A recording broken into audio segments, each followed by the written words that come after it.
मैं शीतल पी सिंह, सत्यहिंदी.com पर आपका स्वागत है। सरकार ने देश में जो समस्या आई हुई है महामारी की, उसको एड्रेस करते समय एक बड़ा पैकेज अनाउंस किया और रोज शाम को प्रेस कॉन्फ्रेंस करके किसी एक सेक्टर के बारे में, उस पैकेज में जो कुछ है उनका, जो भी उनकी योजना है, उसके बारे में वो अपना विस्तार से देश को बताते हैं कि वो उन्होंने ये किया है, इससे ये होगा। उसके बाद मीडिया उसको ले लेता है। इस संदर्भ में उन्होंने अभी हाल में कृषि के बारे में बताया कि कृषि क्षेत्र में उन्होंने क्या क्या किया था। हमारे अग्रज और बड़े सम्मानीय सोमपाल शास्त्री जी हमारे संपर्क में हैं और सत्यहिंदी.com के निवेदन पर आज वो इस सिलसिले में बातचीत के लिए उपस्थित हैं। तो हम उनसे बातचीत करके समझना चाहेंगे कि दरअसल इस पैकेज में सचमुच में इस समय जो किसानों की स्थिति है, जो उनकी ज्यादातर फसलें बाजार में नहीं आ सकी हैं, कुछ प्रकृति की मार थी और कुछ ज्यादा लॉकडाउन की मार थी, कि उनका ये सारा जो भी इस फसल का जो भी कैश उनके पास आता वो उनके पास नहीं आ सका, उनका सीधा नुकसान हुआ है। तो इस पैकेज में उनके लिए दरअसल क्या है और इस पैकेज की और जो डिटेल्स हैं वो भविष्य की ओर ज्यादा उन्मुख नजर आती हैं, तो उसमें उनके लिए सचमुच में क्या संभावनाएं हैं। क्योंकि सोमपाल जी इस विषय पर देश में जो जीवित विशेषज्ञ हैं उनमें से सर्वोत्तम मैं कह सकता हूं कि जिन्होंने सरकार में रह के भी इसको पूरी तरह से समझाया है और इस पर लगातार वो काम करते रहे। ये उनका प्रिय विषय है और वहीं से जुड़े हुए हैं, तो उसको बहुत बेहतरीन ढंग से जानते हैं। ये हमारा सौभाग्य है कि वो हमारे साथ हैं, स्वस्थ हैं और इस पर बातचीत करने के लिए उपलब्ध हैं। आपका बहुत बहुत स्वागत सोमपाल जी। और हमारे दर्शकों को बिना किसी प्रस्तावना के आपसे सीधे हम उनके लिए आपसे ही सुनना चाहेंगे कि इस पैकेज में दरअसल है क्या। पैकेज का विवरण शीतल जी देने से पूर्व मैं बहुत कष्ट के साथ जी और बहुत सदाशयता के साथ जी बिना किसी आलोचना के जी और पक्ष विपक्ष के जी मैं ये कहना चाहता हूँ जी कि वर्तमान स्थिति जो है ये आपातकालीन स्थिति है। जी जी और आपातकालीन स्थिति ऐसी नहीं है जो सरकार ने घोषित की है, बल्कि प्राकृतिक आपदा, एक विभीषिका, एक ऐसे नए रोग के कारण आई जिसका किसी को अनुमान नहीं था, जिसकी अभी तक कोई जानकारी नहीं है, न तो उसके स्वभाव के विषय में, न उसकी पूरी जांच के विषय में और न उसके उपचार के विषय में। तो इसमें किसी को दोष देना तो उचित नहीं है। और सरकार ने जो शुरू में बंदी की, तो अभी तक जितने भी ज्ञात यानी जिनकी जानकारी है वो उपाय हो सकते हैं इस बीमारी से निपटने के, उसमें सिवाय बचाव करने के अभी, या स्वास्थ्य को, जिसको रोग निरोध शक्ति कहते हैं अंग्रेजी में, इम्यूनिटी कह देते हैं, उसको किसी न किसी प्रकार बनाए रखकर और सावधानी बरतकर ही इससे अभी तक निपटा जा सकता है। इसका कोई निश्चित इलाज न तो टीका मिला और न प्रोग्नोसिस यानी उपचार मिला। उसमें तो दोष नहीं, परंतु एक बात मैं आपको बताऊं कि जिस दिन लॉकडाउन की घोषणा की गई 23 तारीख की शाम को, मैं और मेरी पत्नी साधारण गृहिणी है, उन्हें प्रशासन का, राजनीति का सिवाय इसके हमारा परिवार रहा है, वो बहुत रुचि भी नहीं लेते। मेरा भी उन्हें राजनीति में रहना कोई बहुत रुचिकर नहीं लगता, परंतु उन्होंने पहले दिन ये कहा, मैं एक साधारण व्यक्ति के, आपको जो जिसे अंग्रेजी में परसेप्शन कहते हैं, समझ कहते हैं, उसकी बात कह रहा हूँ। उन्होंने कहा कि मुझे तो सबसे बड़ी चिंता ये हुई है इनका भाषण सुन के कि कल से जब सब बंद हो जाएगा तो ये जो हमारे घरों में घर की मजदूरी करने महिलाएं या पुरुष या हमारे ड्राइवर या पार्ट टाइम या रेहड़ी पटरी वाले, मोटे तौर से कहें तो हमारे जो निम्नतम श्रेणी है समाज की, का जिसकी आजीविका प्रतिदिन कमाने से चलती है, वो रोज की रोज कमाता है, रोज खाता है, इनकी क्या अवस्था होगी। अच्छा ये रहता कि सरकार उनको 5 से 7 दिन का एक अवसर दे देती अपने घरों में पहुंचने के लिए, या जहां भी उनको जाना हो, क्योंकि यहाँ तो काम रहेगा नहीं, और रहेगा भी तो वो कर नहीं पाएंगे, काम होते हुए नहीं कर पाएंगे, तो उनका क्या होगा। तो मैं सिर्फ ये कहना चाहता हूं कि जब एक साधारण सड़क पर रहने वाला, घर में महदूद रहने वाला एक साधारण गृहिणी इस बात के प्रति अग्रिम संवेदनशीलता प्रकट करने की क्षमता रखती है, तो सरकार जिसको सारे देश का और देश का, विदेश के और सारे विश्व के समुदाय के संदर्भ में उत्तरदायित्व संभालने का, और उसकी सूचना का तंत्र, उसकी आंखें, उसके सुनने के कान हजारों सैकड़ों इतने हैं, तो उन्हें एक ये छोटी सी बात समझ में नहीं आई। ये बात बड़ी निराशा की रही और उसके दुष्परिणाम आप सामने देख रहे हैं। दूसरी बात मैं ये कहना चाहता हूं कि पहला 14 दिन का ठीक था, क्योंकि ये कहा गया कि इसका जो लाइफ साइकिल है, इसका जो जीवन चक्र है, उस सर्किट को ब्रेक करने के लिए 14 दिन में उसका इंक्यूबेशन पीरियड होके और सब समाप्त हो लेता है। तो मान लीजिए पहले 14 दिन का था तो वो समझ में आता था, हो सकता है उस समय उनके कुछ निर्णय लेने में भूल रह गई हो, जल्दी कर दी हो, क्योंकि नुकसान तो होने की संभावना थी ही। तो दूसरे 14 दिन का किया तो उसमें या तो वो सारा निपट लेता, परंतु अब अनुभव बता रहा है कि पूरे 14 दिन के अंतराल के उपरांत भी बीमारी का, विभीषिका का प्रकोप, उसका संक्रमण बढ़ता जा रहा है। फिर उसके बाद तीसरा हो गया और फिर चौथा हो गया, यानी 23 तारीख से अगर आप गिने तो 7 अप्रैल के, 31 मई के 38, और आज हम 16 तारीख को बात कर रहे हैं, तो 54 दिन यानी 2 माह होने वाले हैं। तो अभी तक भी स्थिति ऐसी है। अब की बात ये आपके जो आपने कही कि ये जो इन्होंने सॉप्स दिए हैं, ये जो इन्होंने कल पैकेजेस घोषित किए हैं, तो इन पैकेजेस के विवरण की बात तो मैं बाद में करूंगा। पैकेज दिया जाता है राहत के लिए आपातकाल के समय में, बिल्कुल। इसमें दीर्घकालीन नीति का अवकाश इस समय बिल्कुल नहीं होता। ये की बात है। ये ठीक ऐसे है जैसे कि आज तो भूख लगी हुई है, अब आदमी मर रहा है, अब उसको अब ऑक्सीजन चाहिए, उसको दवा चाहिए, उसको ऐसा भोजन चाहिए जो बीमारी में उसको पच जाए, और आप उसे मकान बनाने का, उसकी शादी करने का, उसे कार खरीदवाने का और उसको हलवा खिलाने का सपना दिखा रहे हैं। एक कहावत आपने सुनी होगी, बचपन में हम जब 2 या तीसरी जमात में पढ़ते थे गांव की चौपाल में जमीन पर बैठकर, हमारी उस कक्षा की पुस्तक में कहानी थी कि एक आलसी गधा था किसी धोबी के पास, तो वो चलता नहीं था। तो किसी हमारे आप जैसे प्रबुद्ध व्यक्ति ने, गांव में कहते हैं सियाने आदमी ने, उसको एक सलाह दी कि ऐसा करो कि इसके कमर के ऊपर जहाँ सामान लाते हो बैठते हो, रस्सी से एक लाठी बांध दो और उसके अगले किनारे के ऊपर एक गाजर लटका दो। गाजर उसका प्रिय भोजन होता है गधे का। तो वो उसके 2 फुट के करीब आगे गाजर लटका दी और वो गधा उसे देखकर चलता रहा। तो ये गाजर लटकाई गई है। तो दूर की बात है, दूर की कौड़ी है, आज की आवश्यकता नहीं है। तो आपातकालीन, अब मैं आता हूं प्राथमिकता के ऊपर, सरकार की जिम्मेदारी के ऊपर, अर्थव्यवस्था के नियोजन के ऊपर।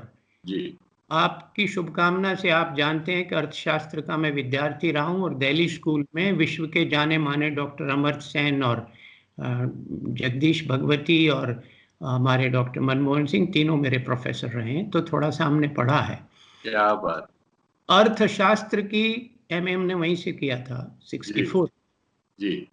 अर्थशास्त्र की एक परिभाषा बहुत लोगों ने की है, पर अर्थशास्त्र की एक परिभाषा प्रोफेसर लायनल रॉबिन्स की है, बहुत मशहूर, कि अर्थशास्त्र जो है वो सीमित संसाधन जिनके वैकल्पिक उपयोग हों, उनका बेहतर से बेहतर प्रयोग कैसे किया जाए, इस बात को समझने का शास्त्र है अर्थशास्त्र।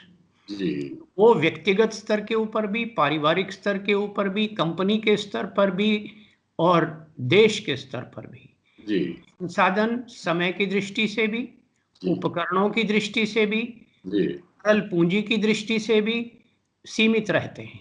तो उस समय का कैसे उपयोग करें। अब परिवार में एक बच्चा बीमार पड़ा है, वो मरणावस्था में है, या पति को डिलीवरी होने वाली है, उसके खाने की दवा का इंतजाम नहीं है, और उसका पति सैर सपाटा करे या बैठकर शराब पिए, तो ये प्राथमिकता का व्युत्क्रम, इसको उल्टा सीधा होना कहते हैं। बिल्कुल ठीक। इसको टॉपसी टर्वी प्रायोरिटीज कहते हैं। जी तो अब जो वर्तमान सरकार है, ये जी जो परिस्थिति पैदा हुई थी, जी उससे जो अर्थव्यवस्था की पूरी श्रृंखला टूटकर, आहत होकर, ध्वस्त होकर बिल्कुल पंगु नहीं मर गई वो। जी जी जी मैं एक उदाहरण बताऊं आपको। जी मेरे एक मित्र हैं जो परसों एक डिबेट में साथ थे, मैं पहले नहीं जानता था, के अग्रवाल, बॉम्बे के। जी उनकी फैक्ट्री में 800 कर्मचारी साधारण तौर से काम करते हैं, जी मैनेजमेंट स्टाफ से लेके और नीचे चपरासी, चौकीदार, वर्कर सब तक। जी ये जो पीछे इन्होंने अभी 10-15 दिन पहले आंशिक खुल्लस की, जी उसके बाद वो केवल 60 कर्मचारियों से काम चला रहे हैं, ओ 800 में से 60 में। जी जी जी इसका मतलब 740 गए। जी अब 740 को वो वेतन दे रहे थे, सरकार तो नहीं दे रही थी। ठीक उस बात। वेतन से वो अपना खाना पीना जैसी गुजर चल रही थी, जो एक स्वचालित व्यवस्था थी, सुचारू रूप से, स्वाभाविक रूप से, प्राकृतिक रूप से चल रही थी, जी उसको तो आपने तोड़ दिया।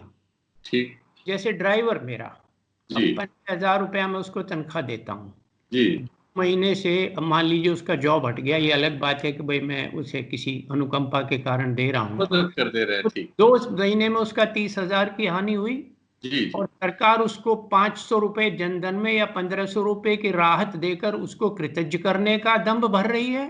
जी तो क्या तमाशा है ये, कहाँ गई संवेदनशीलता? जी आज की तारीख में ये हम एपीएमसी का कानून बदल रहे हैं, तो 6 वर्ष से क्यों नहीं बदला था आपने? आपके तो घोषणा पत्र में 2014 में लिखा था। जी आपने स्वामीनाथन कमेटी की रिपोर्ट को, उसकी संस्तुति को लागू करने के लिए वायदा किया था, लिखकर मोटे अक्षरों में। मैं प्रत्यक्ष गवाह हूं, एक एक शब्द उत्तरदायित्व से बोल रहा हूं, शपथ पत्र पर लिखने को तैयार हूं, गलत निकले तो सजा भुगतने को तैयार हूं। जी तो झूठ बोला, मैं भद्दा शब्द इस्तेमाल कर रहा हूं, पर नाराजगी में कर रहा हूं, जी जी जी और आज तक नहीं किया। फिर एक और सपना, एक गाजर और खड़ी कर दी कि हम 2022 तक किसान की आमदनी दोगुनी कर देंगे। ठीक। अब शीतल जी, जी एक बात होने वाली है कि जी इस वर्ष किसान की आमदनी खत्म हो गई, जी जी जी तो अगले साल जब नापेंगे तो आज की तारीख के मुकाबले में तो वो 3 गुनी हो जाएगी। बड़ा भारी चमत्कार कर देंगे मोदी जी, इस तरह से तो 2 गुनी हो जाएगी, जी पर अभी जी इसके कोई लक्षण नहीं है। फिर उनकी जी परिभाषाएं बदल दी गई। जी सरकारी अधिकारी जो जादूगरी, बाजीगरी आंकड़ों की और शब्दों की करते हैं, ये सारी सरकार उनकी चल रही है। जी और इस समय जो जी सबसे भयावह स्थिति है, जी ये बहुत महत्वपूर्ण है, ये सारा जो अब तक मैंने चर्चा किया उससे भी भयावह स्थिति ये है कि परसों टाइम्स ऑफ इंडिया में 2 समाचार निकले हैं। जी एक प्रेम जी, अजीम प्रेम जी विश्वविद्यालय और उनके साथ 2 संस्थाओं ने मिलकर एक सर्वेक्षण किया, जी इसमें ये बात स्पष्ट होकर सामने आई कि शहरी क्षेत्रों में 81% लोगों के रोजगार खत्म हो गया। ओ 81%। 81%। में पढ़िए, टाइम्स ऑफ इंडिया में पब्लिश्ड न्यूज है, बकवास नहीं है, जबानी नहीं है, जी जी लिखा है। जी अगर वो झूठी है तो टाइम्स ऑफ इंडिया को सजा मिलनी चाहिए, जी अजीम जी प्रेम जी यूनिवर्सिटी को टांग देना चाहिए। जी उन्होंने कहा 81%, और हम तो सामने ही देख रहे हैं, उन्होंने जी आंकड़ों कहा। दूसरा इतना ही भयावह आंकड़ा है कि 57% लोगों की आजीविका ग्रामीण क्षेत्र में समाप्त हुई है। ओ इतने बड़े देश में, 133 करोड़ के देश में, जहां 55% आबादी काम करने की क्षमता में है, जिसको हम पॉपुलेशन डिविडेंड कहकर सारी दुनिया में ढोल पीट रहे हैं, जिसको हम जी अपनी अपनी सबसे बड़ी सामर्थ्य और स्ट्रेंथ मानते हैं, जी उस 55% में से 81% तो शहरी क्षेत्र में और 57 गांव में बेकार कर दिए गए केवल लॉकडाउन के कारण। जी तीसरा आंकड़ा, जी 64% परिवार पूरे भारत में, जी 64% परिवार, जिसका मतलब 64% से जनसंख्या ज्यादा होगी, क्योंकि गरीब परिवारों में बच्चे अमीर से ज्यादा होते हैं, तो ज्यादा हो जनसंख्या तो के उसका 70 के ऊपर प्रैक्टिकल होगी। प्रैक्टिकल मतलब 75% तक हो गया। हाँ, हाँ उन लोगों का खाद्य भोजन के ऊपर जी दैनिक व्यय 50% घटा है।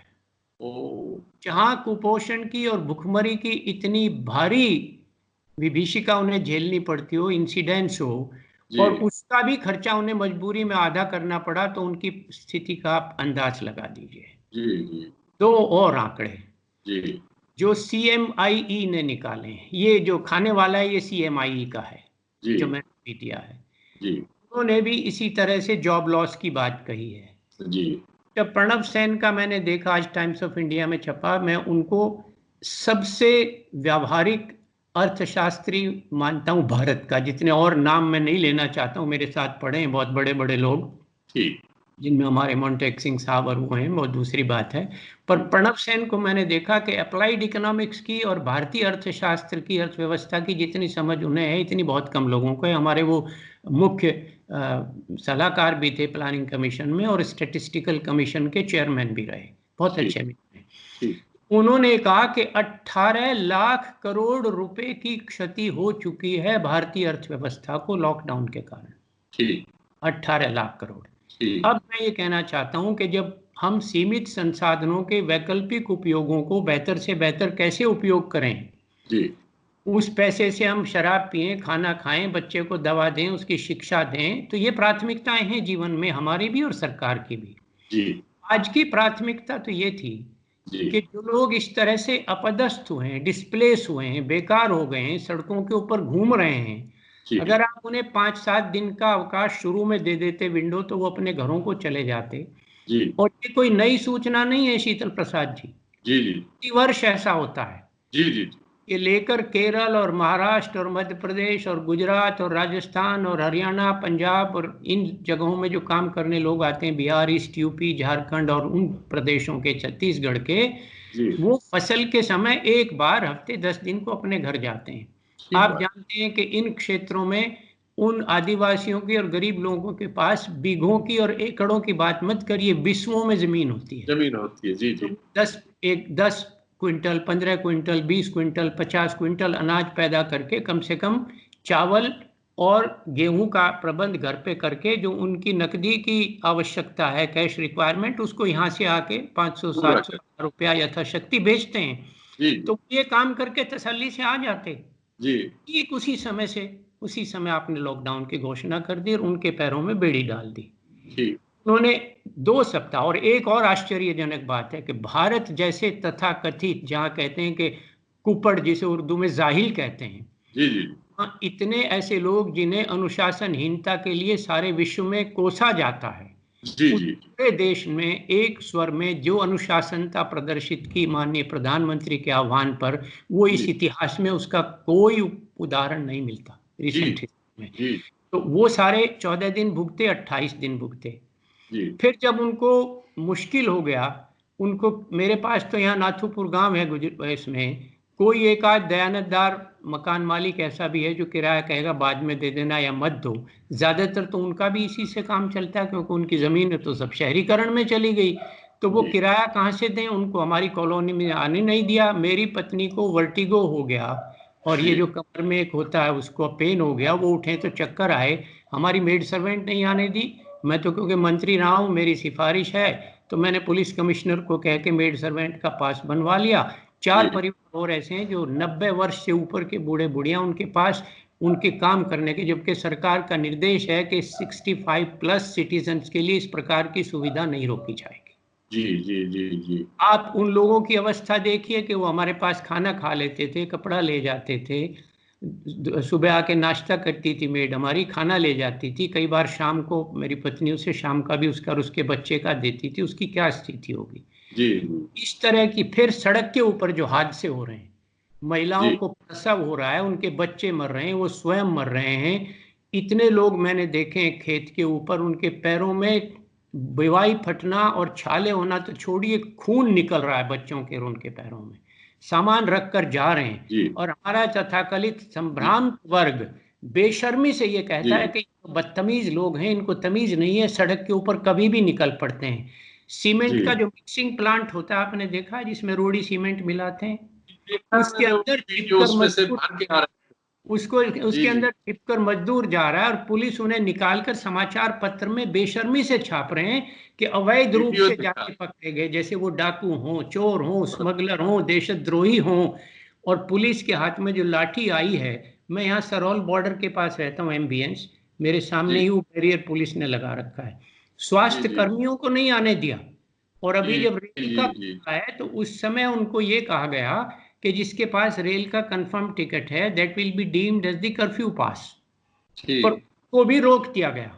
जो बाहर जी, से स्टेशन पर बैठे घर नहीं पहुंच सकते, 60-60, 70-70, 300-300, 2,000, 3,000 किलोमीटर डिहाइड्रेशन से लोग मर रहे हैं। तो मैं ये कहना चाहता हूँ, ये सारा विवरण मैं माफी चाहता हूँ, ज्यादा कह गया, कि आज की तारीख में आपातकालीन उपायों की आवश्यकता थी, आपातकालीन परिस्थिति से निपटने के लिए। इस समय कार बनाना, मकान बनाना, एग्रीकल्चर का इंफ्रास्ट्रक्चर खड़ा करना, आप खेती की बात ले लीजिए, खेती के मुख्यतः 3 वर्ग हैं जी। एक वो है जो जमीन वाला खेतीहर है, जिसको किसान कहा जाता है। एक वह है जो जमीन के ऊपर जो लैंडलेस लेबर है, भूमिहीन किसान है, वो भी किसान है, बल्कि उसके सहारे ज्यादा खेती चलती है। उसकी दुर्गति हुई, अपने घर भी नहीं पहुंच पाया, इधर से निकल गया तो जिसके खेत में काम करता था वहां भी नहीं पहुंच पाया। बहुत बड़ी संख्या में ऐसे लोग हैं। दूसरी श्रेणी उनकी है जो छोटे किसान हैं। भारत सरकार का स्टैटिस्टिक्स है, किताब में छपा हुआ अर्थशास्त्र, उसकी स्टैटिस्टिक्स ग्लांस जो हर वर्ष कृषि मंत्रालय, मेरे पास उसकी हर एडिशन आता है। 86% जोत शीतल प्रसाद जी ऐसी हैं जो आर्थिक रूप से लाभ कर नहीं है, जो 4 हेक्टेयर से कम है भारत में। और जब उनको आपने मंडी में जाने से रोक दिया, एक वो वर्ग है। और उस वर्ग की एक अच्छाई है कि उसके पास कम से कम, देसी भाषा में कहें तो, साल 6 महीने खाने के दाने तो हैं, चावल है, गेहूं है, दाल है। पर एक वर्ग और है जो खेती करता है जमीन किराए पर लेकर, जमीन सब्जी की और उसकी फूल की, और जो दूध बेचता है। मेरे रहने वाले पंचकूला में जो मेरी बेटी के किराएदार हैं, नाम बताता हूँ, मिस्टर अभिषेक अरोड़ा, वो दूध का काम करते हैं। चंडीगढ़ में सेक्टर 9 में उनकी दुकान है। 13,000 लीटर प्रतिदिन दूध हैंडल करते थे वो, और वो ज्यादातर पंजाब के और उसके आसपास के नारायणगढ़ वगैरह, रायपुर, रानी, इन तहसीलों से दूध आता था। परसों मैंने पूछा तो उसका डेली टर्नओवर पता है कितना हो गया? 700 लीटर। तो उसको तो छोड़ दीजिए, वो तो व्यापारी है, वो साल 6 महीने निभा लेगा। पर जो दूध बेचकर रोज जो रोज ले जा रहा था वो क्या करेगा? व्यवस्था का सत्यानाश हुआ है। तो जो मैंने आपको ड्राइवर का उदाहरण दिया कि आपने उसको 30,000 रुपए तो डिनाई कर दिए और 1,500 रुपए देकर उसके मुंह में आप जीरा डाल रहे हैं और उसको कह रहे हैं कि लाभार्थी है वो। इसकी जो हानि का हुआ है अर्थव्यवस्था की, तो उसको तो आप भूल गए 30,000 को, और 1,500 देकर एहसान जता रहे हैं जैसे आप बहुत बड़ा काम कर रहे हैं, अपने घर में से दे रहे हैं। आपके बाप का पैसा है क्या? मैं कड़वी बात कहना चाहता हूँ। पैसा लोगों के टैक्स का है, आपकी जिम्मेदारी है। तो मैं ये कहना चाह रहा हूँ कि जो स्वतः व्यवस्था चल रही थी सुचारू रूप से, लोग अपना खाना खा रहे थे, रोजगार मिल रहा था, उनकी तो आपने टांग तोड़कर बांध दी और उनको अवैध गतिविधि करने वाला कह के और शेल्टर होम्स में और जेलों में भेज दिया, और पुलिस ने उनको डंडे मारे। और अब आप उनको राहत देने की बात कर रहे हैं कि हम एपीएमसी का एक्ट बदलेंगे। एपीएमसी का एक्ट बदलने से आज क्या लाभ होने वाला है? आज काम आपातकालीन उपाय करने का था, उसका आप दीर्घकालीन उपाय कर रहे हैं। तो आपको नियोजन की तमीज है कहीं? मैं फिर भद्दा शब्द कह रहा हूं, दोबारा रिपीट कर रहा हूं कि इनको तमीज नहीं है नियोजन करने की, कोई संवेदनशीलता नहीं है। उस चाय बनाने वाले का ध्यान नहीं है जिस पृष्ठभूमि को बघारते हुए प्रधानमंत्री को कई वर्ष हो गए चुनाव से लेकर अब तक। वो जो चाय वाला अपने घर का कैसे, अगर आप चाय बनाते होते तो ये दर्द आपको होना चाहिए था उस चाय वाले का जिसके बच्चे भूखे मर रहे हैं। पूछा है किसी से जाकर? उसको तो मारती है पुलिस, मेरे सामने मारती है। मैं तो एक दिन निकल के गया, भाई ने कम से कम जा तो लेने दो। एक घटना और बता दूं, परसों मेरा गांव यमुना के ऊपर है, बागपत जिले में, बिल्कुल यमुना के पूर्वी किनारे पे, एकदम ऊपर है, कुछ घरों के तो पतनाले पड़ते हैं। वहां कहीं पंजाब से चलते चलते 16 मजदूर आए 6 दिन पैदल चलकर, और वहां मेरे जानने वाले हैं परिवार के लोग, उनका भट्टा है, ईंट का भट्टा जो बंद पड़ा है, उसके ऊपर आके ठहरे। वहां वो 11 में पक्की ईंट से चिनके 15-20 कमरे बनाते हैं, क्योंकि 100-150 लेबर रहती है परिवारों की, वो है नहीं, तो वहां के ठहर गए। गांव वालों ने उन भट्टे वाले मुनीम ने फोन किया अपने मालिक को, उसने जाके खबर ली, तो पता लगा 6 दिन से चल रहे थे और पिछले 4 दिन में 22 जगह पुलिस ने पीटा उनको। मैं आपको फर्स्ट हैंड इंफॉर्मेशन दे रहा हूँ, कंकॉक्टेड नहीं दे रहा हूँ। नहीं नहीं नहीं, बिल्कुल ठीक कह रहे हैं आप। Input all this statement on, I repeat my remark, on an affidavit to be prosecuted if it goes wrong even a word. तो फिर गांव के प्रधान को कहा उस लड़के ने, गांव के प्रधान ने उनके लिए बुला के हलवाई कुछ पूड़ी वूड़ी साग सब्जी बना के उनका 2 समय का भोजन किया, और उसने एसडीएम बड़ौत को फोन किया। मैं आपको स्पेसिफिक बात बता रहा हूँ अधिकारी की उसकी। तो एसडीएम बड़ौत ने कहा कि ये तो अवैधानिक है इनकी गतिविधि और इनको गिरफ्तार कर लिया जाएगा, तुम्हें भी न रखने के लिए गिरफ्तार कर दिया जाएगा, तुम इनको वापस भेज दो खाना वाना दे के। और वो जमुना से पैदल उतर के आए थे। हमारा जो किनारा है शीतल जी जमुना का मेरे गांव के पास का, वो 10 किलोमीटर डाउन और 15 किलोमीटर मशहूर है हमारा ककोर गांव। उस निकल के घाट को जिंघार कहते हैं देशी भाषा में। तो ककोर का जिंघार इस बात के लिए मशहूर है कि वो सबसे सुरक्षित है, उसमें खड्ड नहीं है, डूबेंगे नहीं, रात को भी जमुना से निकल जाए, नॉन फ्लड टाइम में, बाढ़ के समय। तो वहां से निकल के वो आए।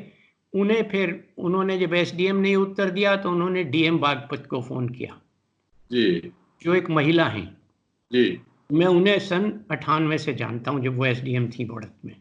तो उन्हें फोन किया तो उन्होंने भी कहा सरकार का आदेश है, इन्हें वापस भेजो और इन्हें हरियाणा सरकार के थ्रू ऑनलाइन अप्लाई करना पड़े, सरकार इन्हें अनुमति देगी हरियाणा की, और फिर वो, और जब इनका प्रबंध हो जाए तब वो जो बस इन्हें मिलेगी तब जाएंगे वो वहां। बताइए अब ये बताइए आप इसको अन्यथा मत लीजिए शीतल जी, मैं 3 दिन से नींद की गोली लेकर सो रहा हूं। आप सच मानिए इतनी दरिंदगी मैंने कभी देखी नहीं, कहा नहीं जा सकता कुछ। और तमाशा, उसको इवेंट बना रहे हैं, उसको आज भी उसको राजनीति कर रहे हैं। और गांव में जो उसका उन्माद सांप्रदायिक फैलाया, उसकी तो मैं यहाँ चर्चा नहीं करना चाहता, उसका तो फिर किसी समय बात करेंगे। फर्स्ट हैंड इस तरह की अफीम खिला दी गई लोगों को हमारे यहाँ। अच्छा, एक वर्ग और है जिसकी मैं अभी चर्चा करते भूल गया, दूध की बात तो मैंने कही। दूध के ही श्रेणी में पेरिशेबल कमोडिटीज आती हैं जो स्टोर नहीं की जा सकती, जिसमें सब्जी है, फल है, दूध है, मछली है, अंडा है, चिकन है। आप किसी पोल्ट्री फार्म वाले को बात करिए, जो सबसे बड़ा संस्था है पोल्ट्री की, नेशनल एग कोऑर्डिनेशन कमेटी, उसके चीफ हैं अजीत सिंह, वो मेरे परिवार से हैं। उन्होंने बताया कि सर 4.5 रुपए से अंडे का दाम 1.5 रुपया हो गया और सड़ रहा है पोल्ट्री, वो भी सड़ गया है, फेंका गया है। और एक और बात बताऊं कि मेरे पास 27 गाय थी, मैं सारा अकाउंट रखता था, अभी बेची है मैंने 2 महीने पहले।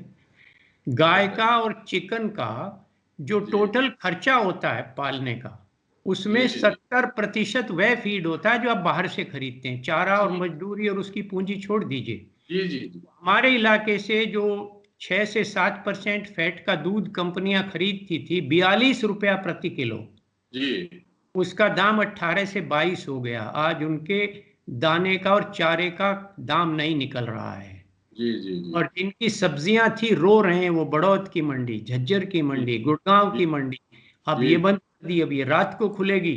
तो वो सब्जियां आप समझिए, भिंडी है, तुरई है, घिया है, टिंडा है, टमाटर है, अगर वो हर तीसरे दिन नहीं टूटेगा, पक जाएगा, सड़ जाएगा, खेत में गिर गया, तो जो उनकी अपनी व्यवस्था थी उसकी तो आपने कमर तोड़ दी। और अब उसे आप हरे पत्ते दिखाकर लुभा रहे हैं और कह रहे हैं कि हम उनको पैकेज राहत का दे रहे हैं।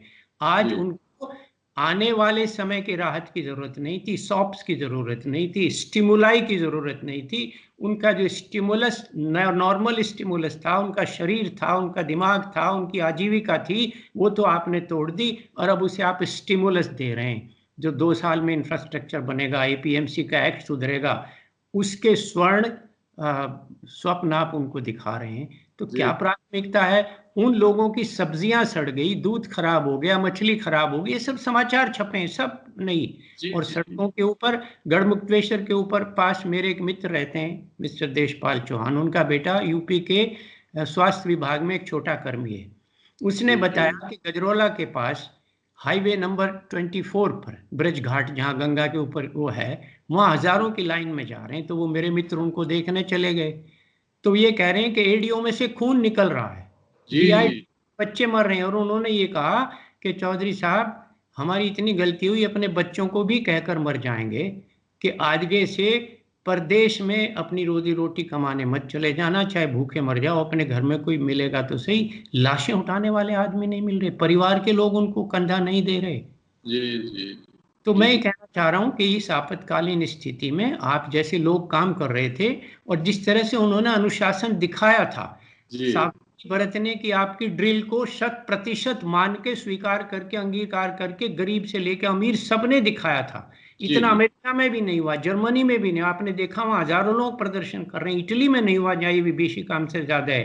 तो जी 28 दिन आपने कर दिया था, तो सबसे जी पहला इंतजाम करते सरकार। आज भी कह रहे हैं कि राज्य उनके टिकट देंगे, आप वो यही सारा पैसा आप उन्हें घर जाने तक दे देते तो शायद मानवता की इससे बेहतर सेवा होती। सेवा हो तो जाए। मुझे तो बहुत निराशा ठीक हुई है है आज ठीक से। है। और सबसे ज्यादा निराशा ये हुई है कि संवेदनहीनता तो छोड़िए, उस संवेदनहीनता के वातावरण में भी राजनीति खोजी जा रही है आज भी।